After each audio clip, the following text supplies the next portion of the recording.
Susan Polgar vive y trabaja en la ciudad de Nueva York. Ella ve el mundo de una manera muy inusual.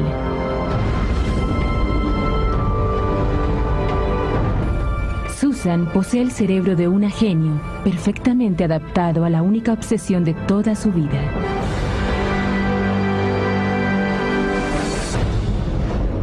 Susan es la primera mujer gran maestra de ajedrez. Pero ella no nació con su brillante cerebro. Este fue creado por una extraordinaria niñez. Ella es la prueba viviente de una asombrosa teoría que afirma que cualquier niño normal puede ser convertido en un genio. Cerebros brillantes. ¿Cómo se hace un genio?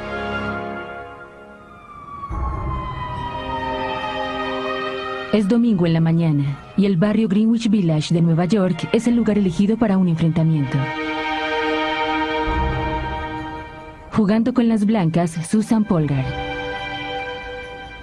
Con las negras, Paul Truong, es campeón de los Estados Unidos de una forma de ajedrez supercargado. El Blitz.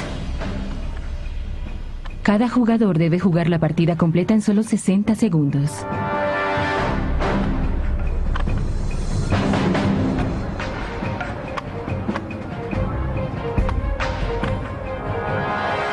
Es una demostración de alta velocidad de cómo jugar ajedrez como un genio.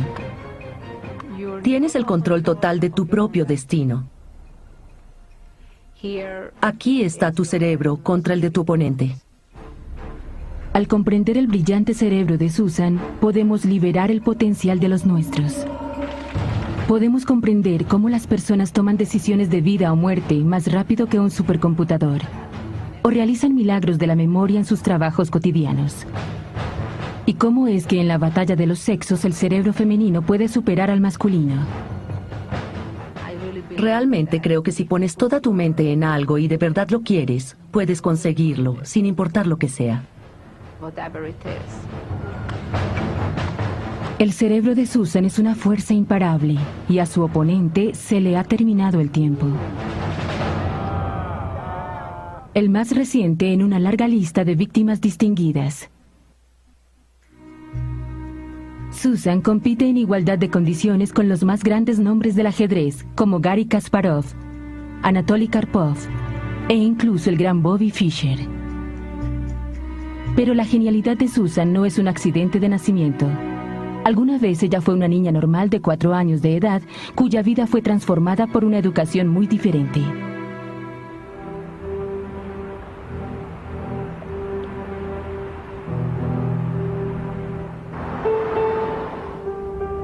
Susan Polgar creció muy lejos de la ciudad de Nueva York.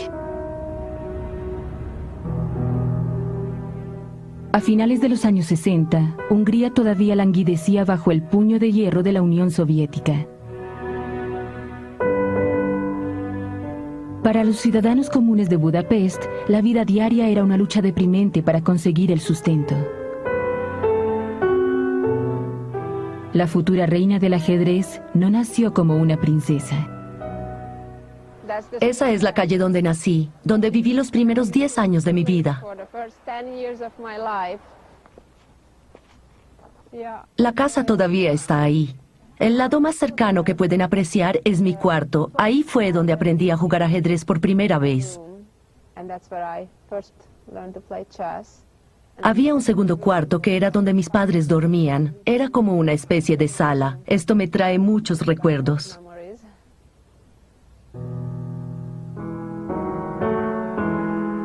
El hogar de Susan era humilde. Su padre era un hombre que tenía una visión única. Como psicólogo entrenado, Laszlo Polgar llevó a cabo un estudio profundo de los orígenes de la genialidad en la niñez. El ejemplo arquetípico fue Wolfgang Amadeus Mozart. Como a la edad de 5 años ya componía música, él parecía ser el caso clásico de un niño nacido con dones especiales. Pero Laszlo notó que el padre de Mozart, Leopold, también un músico consumado, le dio a su hijo lecciones tempranas e invaluables sobre su oficio. Laszlo decidió que ese entrenamiento especializado era más importante que el talento natural e ideó un sorprendente plan que pondría su teoría a prueba. Cuando Susan nació en abril de 1969, el experimento de la familia Polgar ya estaba en marcha. Su padre escribió un libro llamado Criando a un genio.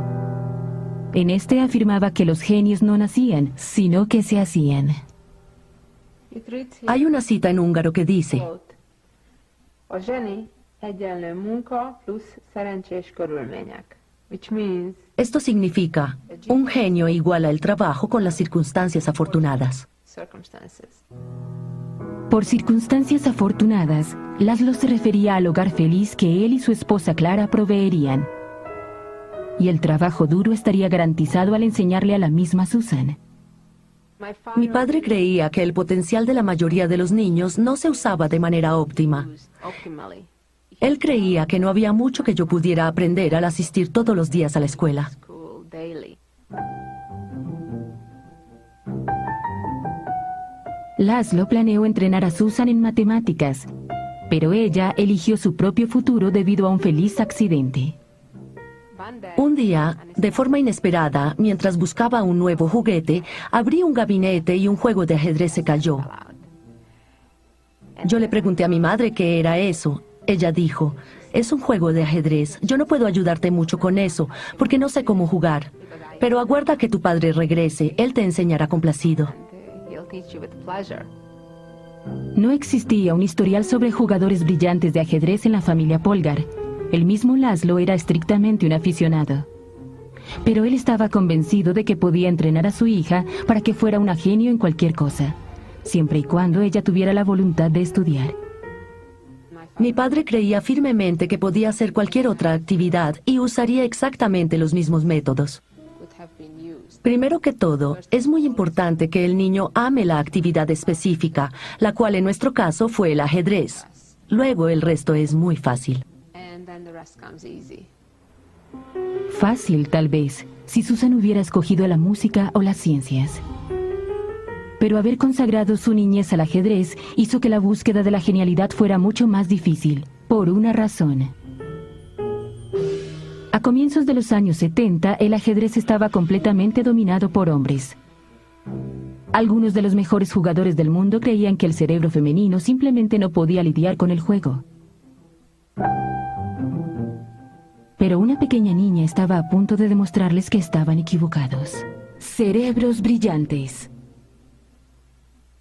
¿Cuál es el inteligente de los monos? El chimpancé. Cerebros brillantes.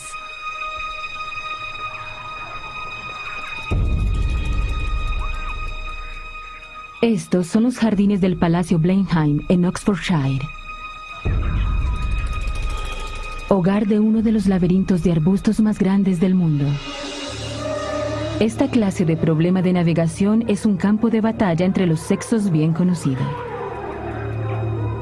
Los hombres nunca piden instrucciones. Ellos piensan que son mejores que las mujeres para llegar de A hasta B. El profesor Peter MacLeod llegó para averiguar si algunas veces ellos tienen la razón.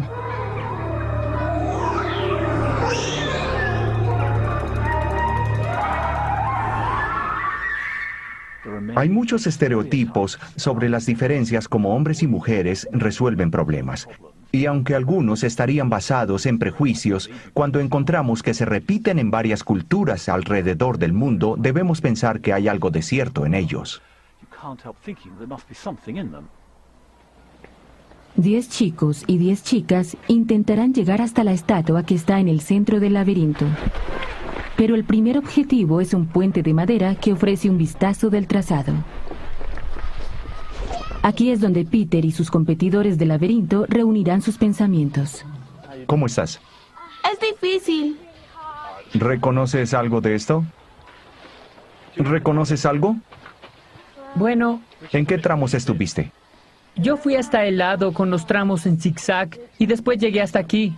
Recuerdo la mayoría de las esquinas por donde pasé. Los chicos parecen estar observando la totalidad del recorrido, Tienen una memoria muy fuerte de los lugares donde estuvieron y de a dónde necesitan llegar. Estoy tratando de seguir en esa dirección. O por lo menos ellos creen que es así. Voy a ir a la derecha. No es así, a la izquierda. Oh, Dios. ¿Por qué?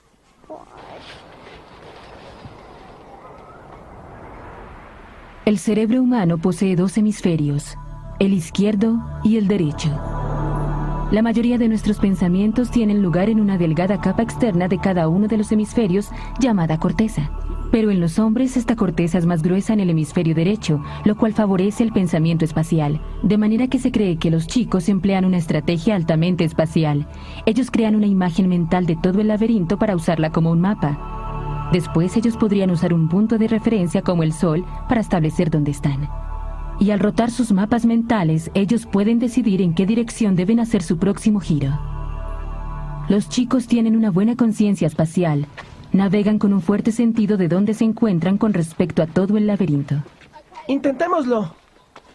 ¡Derecha! ¿Pero las chicas piensan de la misma manera?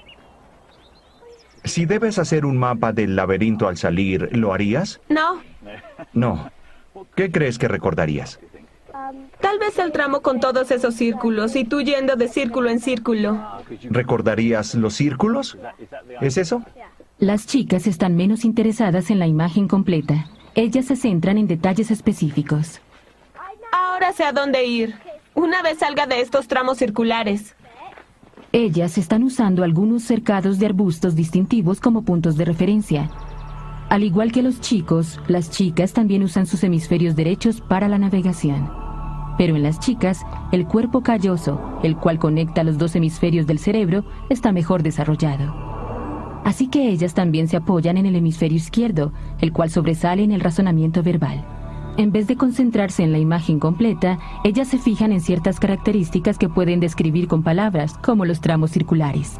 Las chicas navegan siguiendo una lista de direcciones, de punto de referencia a punto de referencia, pero sin tener un mapa general del laberinto, es fácil perder de vista los puntos de referencia y extraviarse.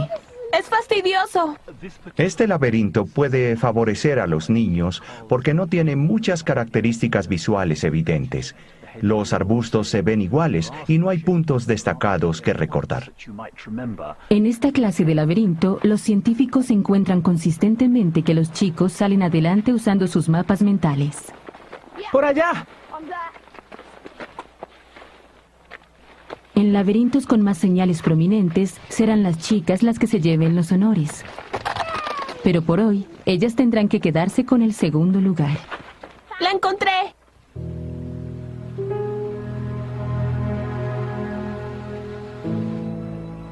A comienzos de los años 70 se daba por sentado que el ajedrez también requería una forma de pensamiento típicamente masculino. Como en el problema del laberinto, el juego parecía depender en las habilidades espaciales sobre el tablero y todas las piezas. Pero entonces llegó Susan Polgar. Cuando ella era apenas una niña, su padre planeó demostrar que las diferencias de género en el cerebro no eran importantes. Definitivamente tendría que estar de acuerdo con que hay diferencias entre los cerebros, que los hombres y las mujeres piensan de forma diferente, no lo voy a discutir, pero eso no significa que uno sea peor que el otro. Eso es lo hermoso de todo esto. Pienso que en la vida no todos tenemos cierta forma definida para lograr el éxito. Existen muchos caminos que llevan a Roma. Many roads to Rome, as they say. Solo unos meses después de que ella aprendió a jugar, Laszlo llevó a Susan al Boros Meteor, el club de ajedrez más formidable que hay en Budapest.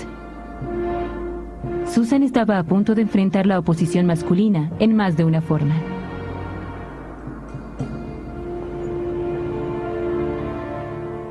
Wow, I haven't been here in... No estuve aquí hace más de 15 años y este es el primer club de ajedrez donde vine a jugar. Ever came to a chess club. I first Entré aquí por primera vez a finales de 1973 y comienzos de 1974. and well, the El lugar se ve exactamente como se veía en aquel entonces. I walked in Caminé hasta un cuarto, estaba lleno de humo y hombres mayores. a man. Ellos pensaban que mi padre estaba buscando con quién jugar y que me traía para que lo acompañara. Pero la verdad era que mi padre quería que yo jugara, para ver cómo lo hacía contra los miembros del club. Against the members of the club. Los miembros del club pensaron que Laszlo estaba loco. Pero si ellos estaban preparados para divertirse a costa de una linda niña, no estaban preparados para lo que seguiría después. Susan comenzó con un hábito de toda su vida: derrotar a los hombres en el ajedrez. Todos los hombres se quejaban después de perder contra mí. Uno decía, anoche no pude dormir bien. El otro, estaba enfermo. El tercero, tenía dolor de estómago. Era como estar en una serie. A manera de broma yo decía, nunca pude derrotar a un hombre saludable.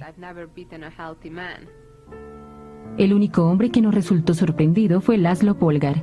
Él estaba cimentando el entrenamiento de Susan en torno a una habilidad mental que no dependía del lado derecho o izquierdo del cerebro. Las chicas podían dominarla tan fácilmente como los chicos, y muy rápidamente Susan estaba derrotando a los hombres, literalmente, con sus ojos cerrados.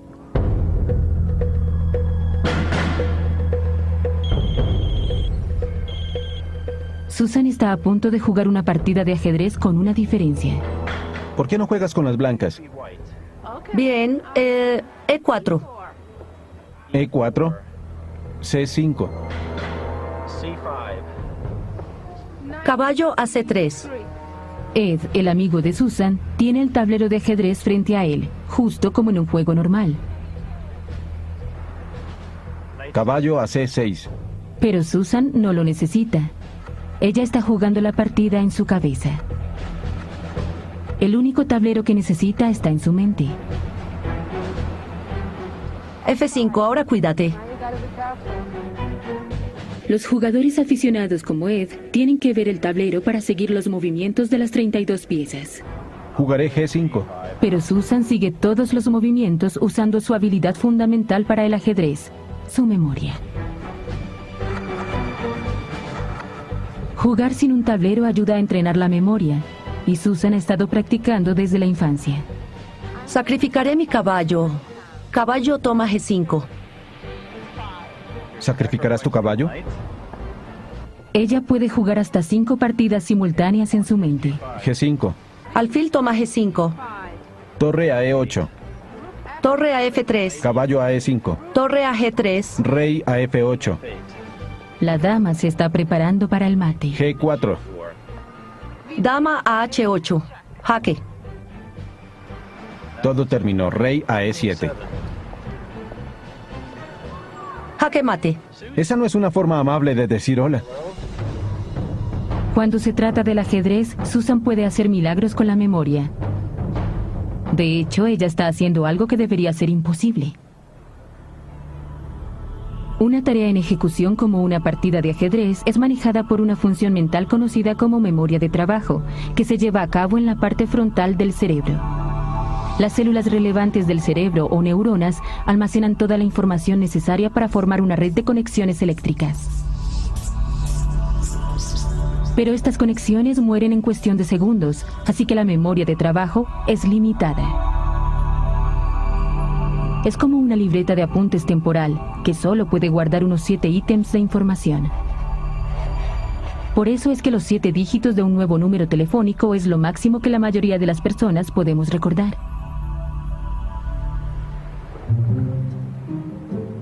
Pero, ¿qué tan buena es la memoria de trabajo de Susan?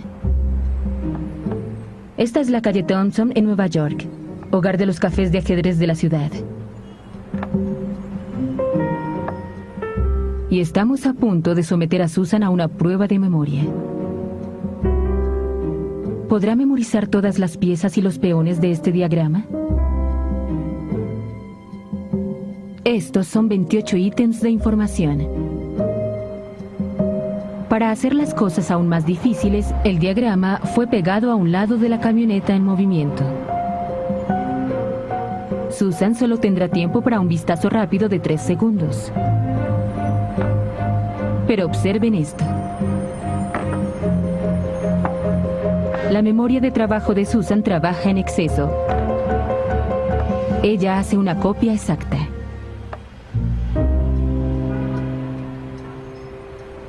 Para explicar el milagro de su memoria, este científico vino hasta un lugar muy sorprendente. Los comensales en este restaurante londinense no lo saben, pero su mesa está bajo vigilancia. Él está procediendo aquí en un orden contrario al de las manecillas del reloj. El psicólogo Anders Ericsson pasó casi 30 años estudiando las memorias sorprendentes, y no tienen que ser necesariamente grandes maestros de ajedrez. Hemos estado interesados más y más en el tipo de desempeño de un experto en la vida cotidiana. Alguien que pueda hacer algo extraordinario. Él está esperando un desempeño de bravura de parte del mesero español Vicente Sancho. Creo que tengo una buena memoria. Tengo la memoria de mi abuela. Buenas tardes. ¿Están listos para ordenar? Sí. ¿Me puede traer un vodka con arándanos, por favor? Después comeré el risotto de calamares bebé. Risotto. Ellos ordenan bebidas y también comida. Esto va a ser un desafío para él. ¿Tiene alguna clase de cerveza? Solo Tiger. Entonces comenzaré con el noche de castañas. Al igual que Susan, la memoria de trabajo de Vicente tiene que recibir demasiada información, pero él nunca escribe nada. ¿Podría comenzar con el calamar bebé? Y esta va a ser una orden grande. Bien. Caponata. Caponata, sí. Término medio. Término medio. Risotto Nerón. Risotto Nerón. Y después comeré gnocchis. La pregunta es, ¿cuántas órdenes puede manejar en su memoria de trabajo? Entonces vodka con arándanos, un risotto Nerón y el filete. Una cerveza Tiger con el gnocchi y la carne término medio. El risotto Nerón, el pez rape y la ginebra con agua tónica. Parece que Vicente puede recordar mucho más que 7 órdenes. Pinot Grigio, pez de cuadra y carne a término medio. Vaya. Los vasos de Sauvignon, el Budra, el risotto Nerón y el pez rapé. Para la dama, el vaso de Pinot Grigio, el gnocchi con John Dory y un par de botellas de agua para la mesa. Muchas gracias. 23 órdenes en total. Impresionante. Como Susan, Vicente parece exceder los límites normales de la memoria de trabajo. Y la carne término medio. Pero ¿cómo lo hace? Vicente, eso fue impresionante. Me gustaría comprender cómo logras hacerlo. Bien, tú entras y ya sabes a quién le tomarás la primera orden. Así es. Lo mejor es empezar siempre por mi lado izquierdo. Bien. Así que para tratar de conservar el orden, la primera, es decir, la morena, ella tiene una blusa blanca y jeans delgados. La segunda, la rubia que tiene el cabello casi blanco. Pensé que no estaba muy segura acerca de qué beber, de qué ordenar. Al parecer, Vicente no recuerda las 23 órdenes individualmente. En vez de ello, él clasifica la información para hacerla más manejable usando los 7 ítems normales de la memoria de trabajo. Yo asocio la persona, las fechas y el número. No sé cómo explicarlo, pero todo se unifica. Él forma una poderosa imagen mental de cada cliente y después anexa la orden a dicha imagen. Esta parece ser una técnica común usada por los expertos en todos los campos. Se llama agrupar. Es un poco como los números telefónicos. Uno de mis mejores números telefónicos era 492-1492. Y dado que en 1492 fue cuando Colón descubrió América, ya no tenía que preocuparme por llevar un registro de los dígitos por separado. Todos esos 4 dígitos serán recuperados de la memoria como un grupo de símbolos. Susan maneja la información de un tablero de ajedrez exactamente de la misma manera. Ella no recuerda todas las piezas de forma individual. En vez de ello, las reúne en grupos o posiciones. La amenazadora formación de las blancas, la dama y los alfiles como un grupo o posición. El rey negro altamente protegido es otra. Susan solo tiene que recordar 5 posiciones, que son fácilmente manejables para la memoria normal de trabajo.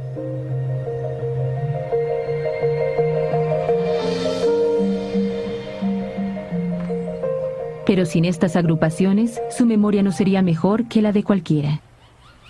Y aquí está la prueba. En el diagrama de ajedrez que está al otro lado de la camioneta, las piezas fueron colocadas de forma aleatoria por alguien que no juega ajedrez. Así que esta vez no habrá posiciones reconocibles. Ahora Susan tratará de recordar las 24 piezas individuales y ella no puede hacerlo. Todas las piezas están en posiciones aleatorias. Es muy difícil recordarlas, especialmente en un tiempo tan corto. Pero ¿cómo hace Susan para identificar las posiciones en una partida de ajedrez? Para ella, estas son amigas de toda su vida, recuerdos que fueron implantados en su cerebro durante su extraordinaria niñez. Cerebros brillantes.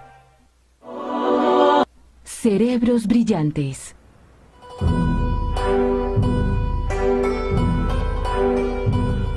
El hogar de la segunda infancia de Susan Polgar quedaba en este bloque de apartamentos en Budapest. Ya casi llegamos. El pequeño apartamento de la familia era una fábrica de producción, donde el cerebro de Susan era moldeado para el juego del ajedrez. Los actuales poseedores no tienen idea de que un genio formó sus primeros recuerdos dentro de estas paredes. Todavía está igual. Mi teléfono solía estar allí. Cuando por fin conseguí un teléfono por primera vez, lo manteníamos allí. Esta era la sala de estar. Aquí fue donde Susan realizó algo del trabajo más difícil de su vida, durante 6 horas diarias. Yo tenía una pared de libros aquí, toda una biblioteca de libros de ajedrez. Era una colección entre 4.000 y 5.000 títulos diferentes. Incluso todavía tengo un catálogo de juegos de ajedrez, una colección de 200.000 juegos, recortados manualmente, revistas de ajedrez y periódicos, clasificados por varias aperturas y diferentes jugadores. Este esfuerzo masivo era necesario llevarlo a cabo durante la niñez de Susan, para asimilar los complejos secretos del ajedrez en su memoria. El número de partidas posibles es enormemente más grande que el número de átomos en el universo. Pero las posiciones en el ajedrez son el orden en el caos. Estas pequeñas pero típicas formaciones aparecen una y otra vez en diferentes juegos. Son las palabras básicas en el lenguaje del ajedrez. La mayoría de los niños de 10 años solo conocen 10.000 palabras. A la misma edad, Susan dedicaba su vida a aprender 100.000 posiciones de ajedrez. Este proceso transformaría su cerebro físicamente. Con la repetición constante, la información se mueve desde la memoria de trabajo hasta la memoria a largo plazo. La memoria de trabajo solo dura unos cuantos segundos hasta que las conexiones eléctricas que hay entre las neuronas se desvanecen. Pero en la memoria a largo plazo, la repetición de estas corrientes estimula a las neuronas a formar conexiones nuevas y permanentes. La información memorizada ahora está fuertemente conectada y puede durar toda una vida. Como cualquier otra persona, la memoria a largo plazo de Susan es como una bodega llena de rostros familiares y experiencias de toda la vida.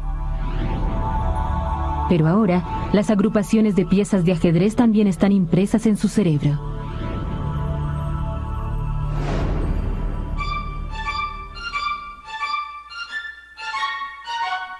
A comienzos de los años 80, la fábrica de ajedrez de los Polgar incrementó su producción. Las 2 hermanas menores de Susan, Sofía y Judy, eran las siguientes en la línea de ensamblaje. Y en unos cuantos años la familia estaría lista para apoderarse por sorpresa del mundo del ajedrez. A la edad de 15 años, Susan ya era considerada como la mejor jugadora femenina del mundo. En el Abierto de Nueva York de 1985, causó sensación al derrotar a un gran maestro por primera vez. En 1989, la joven Judy, de 12 años, tuvo una racha ganadora de 8 competencias seguidas. A los 14 años, Sofía derrotó a 4 grandes maestros para obtener uno de los más grandes resultados de todos los tiempos en un torneo. Solo con verlas sentadas ante un tablero, inmediatamente tuve la sensación de que en realidad nunca vi mujeres jugadoras de ajedrez en ninguna otra parte. Susan es todavía una presencia poderosa ante el tablero. Como todas las hermanas Polgar, ella parece ejecutar un movimiento tan fácilmente como tomar una bocanada de aire. Es como si hubiera una línea directa desde el cerebro hasta sus dedos y la pieza movida. Pero debería estar más allá del poder de un cerebro humano elegir el mejor movimiento. Hay un poco más de 4 billones de posibilidades solo para las 3 jugadas siguientes. Ese es un cálculo que solo un supercomputador puede realizar. Entonces, ¿cómo Susan puede hacer un movimiento a esta increíble velocidad? Para Hurston, la única explicación es que su cerebro humano está usando una habilidad muy humana. Apreciamos mucho las habilidades de las personas para calcular. Por lo tanto, todas las clases de habilidades mentales son absolutamente intuitivas. La palabra intuición suena más a magia que a ciencia. Pero Hurston cree que esta es una habilidad específica que demuestran los expertos en diversos campos y que puede ser explicada.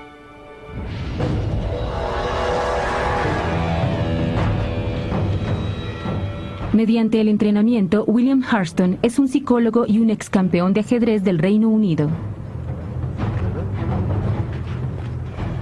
No es tan malo como pensé. Pero hoy él regresa al Escuadrón 1 como aprendiz de bombero. Hurston planea comparar sus habilidades de novato con aquellas del bombero experto Leigh Cork. Observa el humo que está saliendo por allá ahora. Voy a entrar. Así es. Ellos están ante un oponente aterrador. Este es un fogonazo, el mayor asesino de bomberos. Mi esposa siempre dijo que yo me iría al infierno. Él no tiene experiencia previa, pero cree que posee un plan de ataque lógico. Apunta para controlar a un lado del fuego y después rápidamente cambia al otro lado. Muy bien, izquierda, izquierda. ¿A dónde va ahora? ¿Derecha? Fallé. Pero la lógica no funciona. El fuego hace movimientos que él no puede predecir. Sigue devolviéndose hacia mí. Levanten. Lo que intentaba hacer era tratar de aplicar las reglas y detenerme para pensar. Siempre tenía que parar para ver cuál era el efecto de lo que estaba haciendo. Demasiada agua. Hurston no consiguió nada más que una nube de vapor hirviente.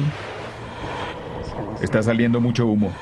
Él todavía está tratando de pensar cómo salir del problema y ahora sufre de parálisis debida al análisis.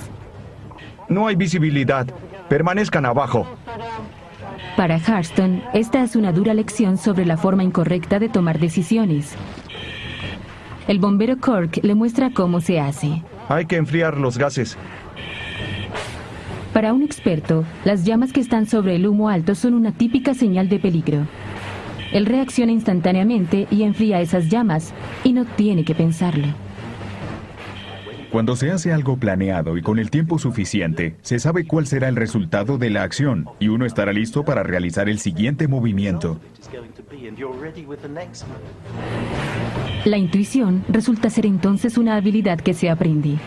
Esta significa confiar en la experiencia y tener la habilidad de reconocer y reaccionar ante patrones conocidos. Y aunque pueda sonar sorprendente, los jugadores de ajedrez se basan más en la intuición que en los cálculos. Uno no calcula a partir de donde se encuentra, no se observa una lista de posibilidades. Uno siente cuál es el movimiento correcto y no hay que pensar cómo ejecutarlo.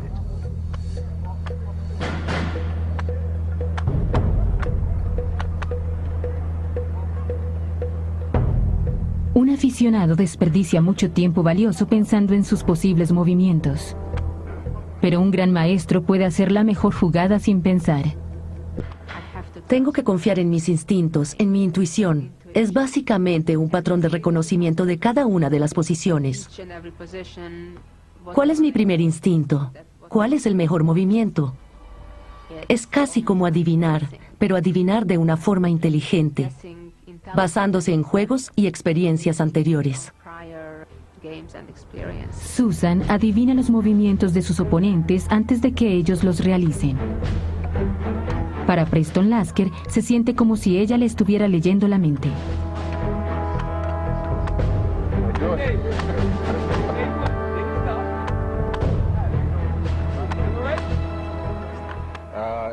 Fue sorprendente. Fue como jugar contra Michael Jordan o alguna otra estrella deportiva.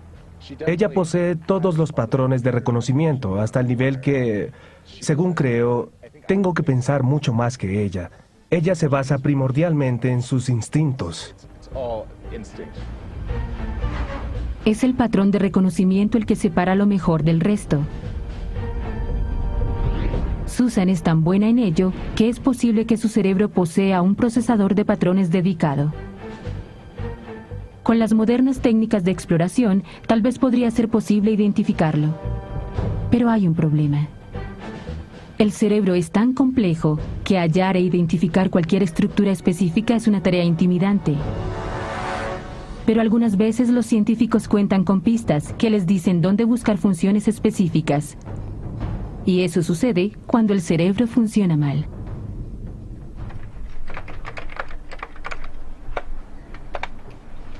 Como editora asistente del Times, Marianne Sigat se encuentra en la cima del periodismo británico. Pero aún así, ella no puede reconocer algunos de los patrones más familiares de todos. Escribo una columna semanal para el Times y hay todo un grupo de personas que la subeditan. Esa subedición sale con una de estas, que es una prueba de la columna. Entonces digo gracias. Luego la leo y busco errores.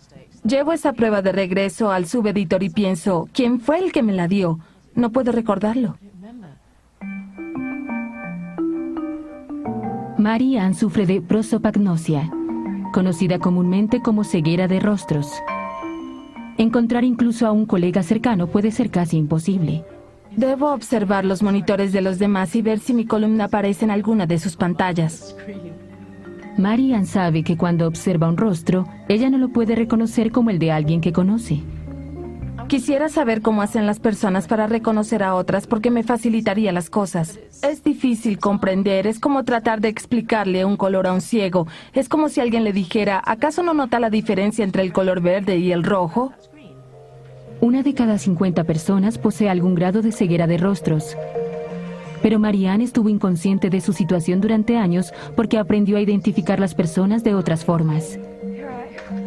El psicólogo David Wilkinson quiere saber más. ¿Cuáles estrategias usa?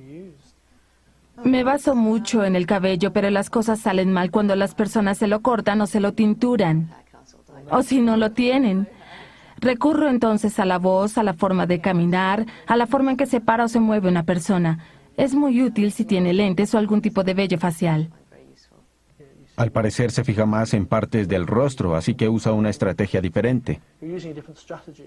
Es lo que uso para compensar el hecho de que no puedo reconocer un rostro. Debe existir una característica en el rostro que pueda comparar. Descubrí que usted tiene una prominencia en su nariz. Tal vez eso me ayude la próxima vez que lo vea.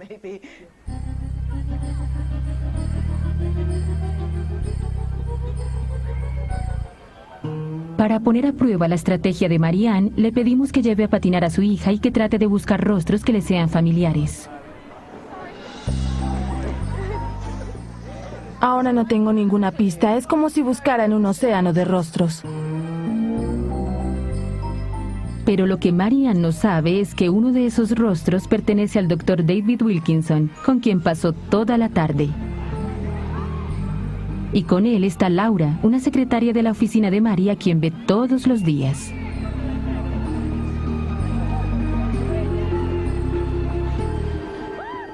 En la distancia, Marianne no puede apreciar detalles que le sean útiles. Tal vez si se acercan un poco. No son una madre y sus hijas. No. Wilkinson lo intenta quitándose el sombrero. Finalmente, él recurre a cierto recurso psicológico. ¿Se encuentra bien? No puedo creerlo. ¿Quién es?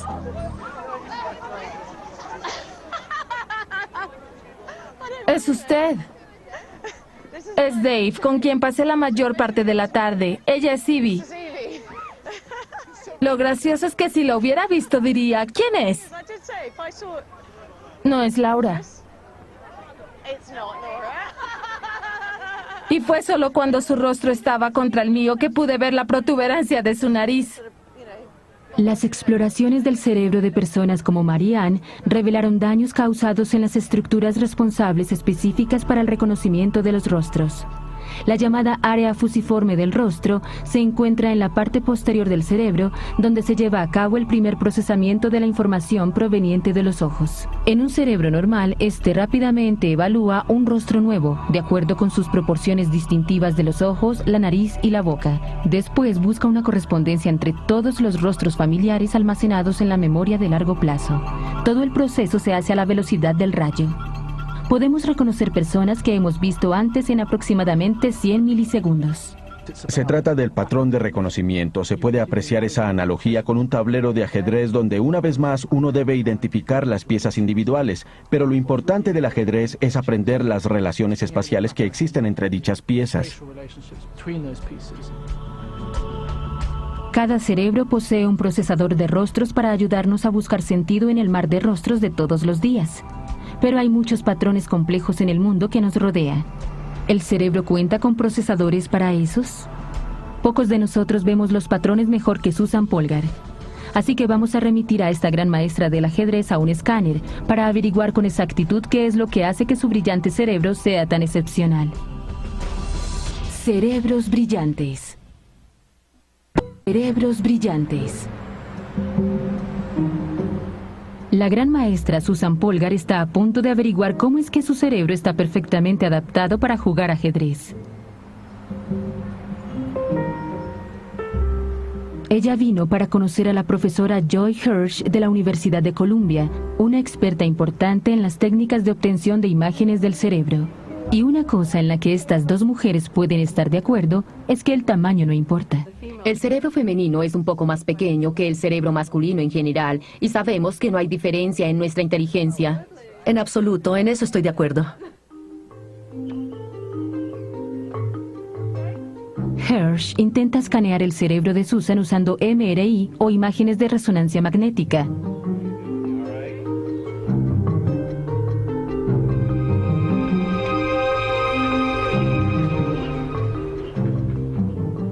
Dentro del escáner, Susan puede ver imágenes proyectadas de algunos de los jugadores de ajedrez más famosos del mundo.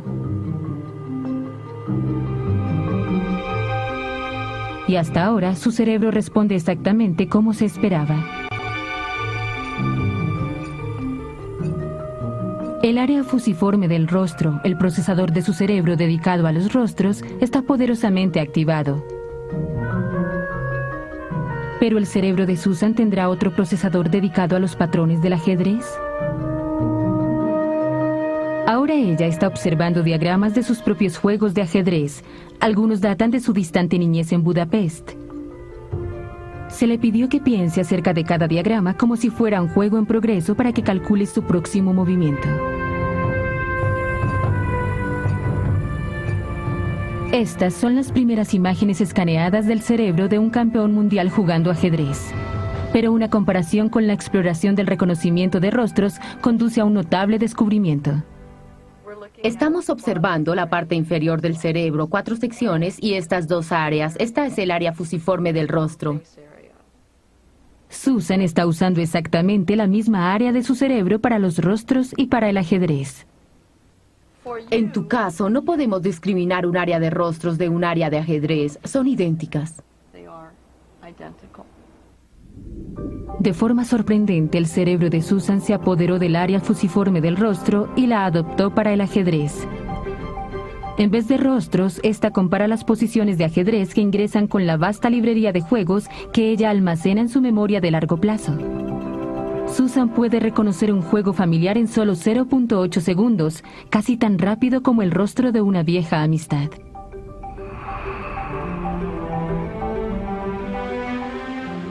Los años de intenso entrenamiento de su niñez literalmente moldearon el cerebro de Susan para adaptarlo al juego.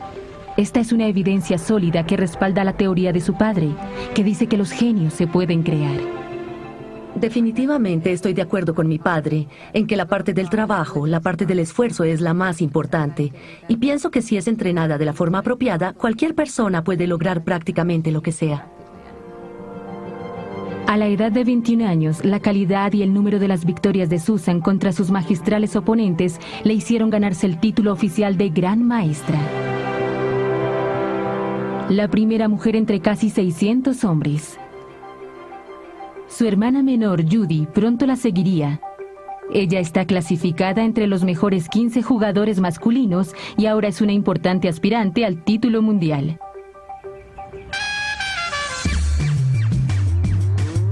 Y hay un giro más en la historia de la familia Polgar. Este balneario en Florida es curiosamente el lugar donde se lleva a cabo el Campeonato de los Estados Unidos para escolares. Inspiradas por las hermanas Polgar, ahora las niñas compiten en iguales condiciones que los niños. Pero la atención de Susan se centra en la tensa definición del encuentro entre dos oponentes de 7 años del segundo grado. Jasper Schacht compite por el título contra el hijo de Susan, Tommy. Él es un luchador y jugaba largas partidas. Tengo mis dedos cruzados y espero que las cosas terminen bien. Liam, de 6 años, es la siguiente en la línea. Susan aguarda a una distancia discreta, tratando de acostumbrarse a una nueva clase de tensión, la de una mamá ajedrecista. Gané, obtuve el primer lugar. Él jugó muy bien hasta el final, pero cometió muchos errores. Él llegó a la posición de jaque mate en un solo movimiento, y ahora yo soy el campeón de los Estados Unidos. El campeón nacional, con 6.5, es Tom Polgar. Si ellos quieren ser grandes maestros, Tommy y Liam no tendrán que buscar demasiado para conseguir el mejor entrenamiento posible. Pero será mejor que estén preparados para trabajar muy duro. Mañana iremos a Disney y nos divertiremos mucho. Después, cuando el